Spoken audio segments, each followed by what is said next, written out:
Estamos de volta. No próximo bloco, vamos mostrar uma coletiva de imprensa com o governador Wilson Lima, onde ele estará atualizando as informações sobre a estiagem. Curta os nossos vídeos no YouTube, siga-nos no Instagram, inscreva-se no nosso canal e visite o nosso site extramanaus.com.br. E todas as semanas vocês terão novos vídeos. O governador Wilson Lima atualiza as informações sobre a estiagem no estado do Amazonas. Anuncia também as novas ações que serão adotadas pelo governo do estado.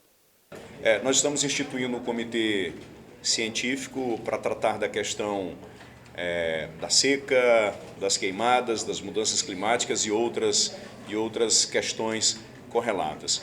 O comitê ele vai ser formado por 10 pesquisadores, cientistas, especialistas em áreas relacionadas a esses fenômenos climáticos, e aí eles vão nos entregar informações, artigos, pareceres para nortear as decisões que serão tomadas no nosso comitê de enfrentamento a esse momento de seca e também das mudanças climáticas. Então, o papel desse comitê científico ele vai ser um comitê de orientação e para que a gente possa ter a visão do ponto de vista da ciência. E isso vai, com certeza, nos dar maior segurança na hora de tomada de decisão. Com relação à dificuldade de acesso à água potável, nós já montamos aproximadamente 600 microsistemas de purificação de água, mas dado ao que aconteceu no ano passado de uma seca mais extrema e um período muito maior sem chuva, algumas regiões os poços secaram. O que nós estamos fazendo agora? Além de montar os microsistemas de abastecimento de água, nós estamos fazendo a perfuração de poços profundos. Nós começamos isso lá no município de Parintins, já temos lá um poço de aproximadamente 220 metros de profundidade, para que nesse período agora essas comunidades não tenham dificuldade de ter acesso à água potável. Com relação às ações do governo do estado, nós já estamos nos mobilizando, criando todas aquelas condições legais de amparo para que a gente possa tomar essas decisões.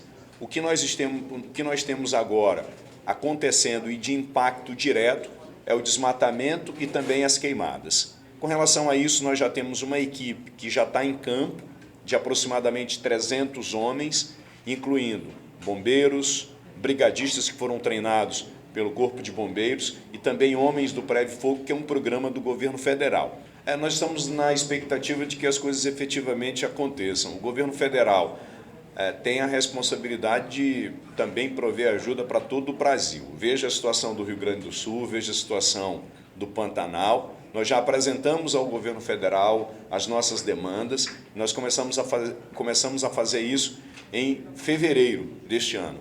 Nós já tivemos uma série de reuniões, então o governo federal está muito ciente das nossas preocupações e de que nós teremos uma seca muito severa. E a gente está na expectativa de que as coisas aconteçam. Nós temos agora um processo licitatório que está em andamento, que é da dragagem, e a gente tem a expectativa de que o mais rápido possível isso possa acontecer, principalmente aqui na foz do Rio Amazonas, por onde passam os navios que trazem os insumos para a Zona Franca e também produtos para o comércio local. O decreto de emergência ele é importante para que se possa dar amparo legal aos municípios e para que eles possam também se mobilizar e que a gente possa também estabelecer essa relação e essa comunicação com o governo federal e a gente tenha um guarda-chuva de legalidade para tomar as decisões e as ações que nós vamos tomar para que essa ajuda possa chegar o mais breve possível. E aí tem muita gente questionando, isso vai permitir com que o governo possa comprar de quem quer que seja.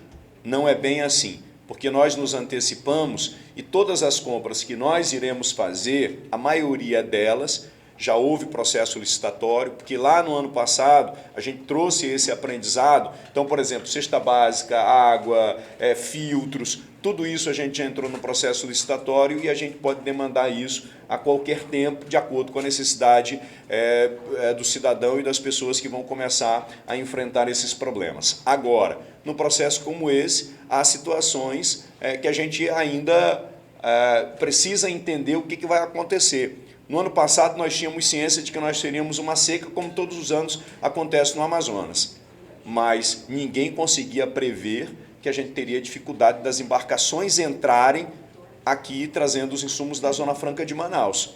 Nunca a gente tinha tido qualquer dificuldade naquele trecho ali do Tabocal. E aí os navios começaram a encalhar ali. Então foi uma outra dificuldade que a gente começou a enfrentar. Nós vamos ter uma seca severa esse ano, mas vão surgir problemas que provavelmente ainda não aconteceram no estado do Amazonas. Então, quando a gente tem um decreto de emergência, um decreto de situação de emergência, isso nos dá a possibilidade de agir de forma rápida para que a gente possa amenizar certos problemas. Essas são demandas que começaram a surgir desde o ano passado. De acordo com os nossos especialistas, nós temos dificuldades que são maiores e que representam uma atividade significativa de transporte de passageiros e de carga ali nos Solimões, no Rio Amazonas e também na Calha do Madeira.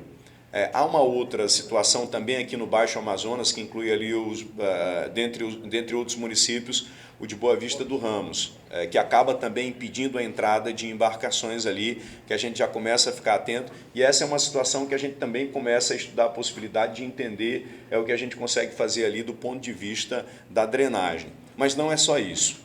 Tem um outro projeto que está em andamento, e esse é um projeto que o Estado não consegue fazer sozinho, que é a questão da sinalização e do balizamento dos rios. Isso é fundamental para a questão da navegação.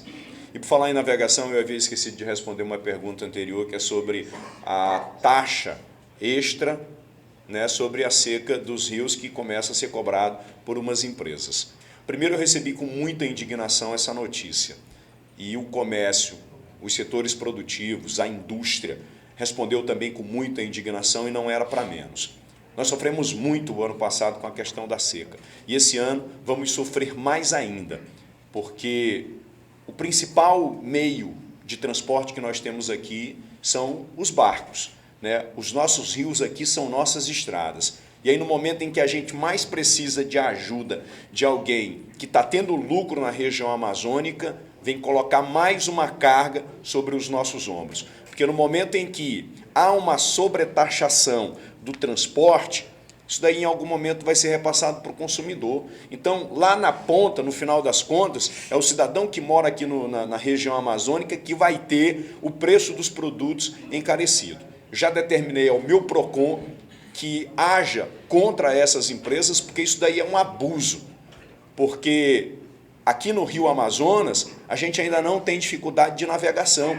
Como é que a empresa já anuncia uma sobretaxação de algo que pode acontecer? A gente sabe que vai ter uma seca, a gente ainda não sabe qual o tamanho dela, a gente ainda não sabe qual que é a proporção dela.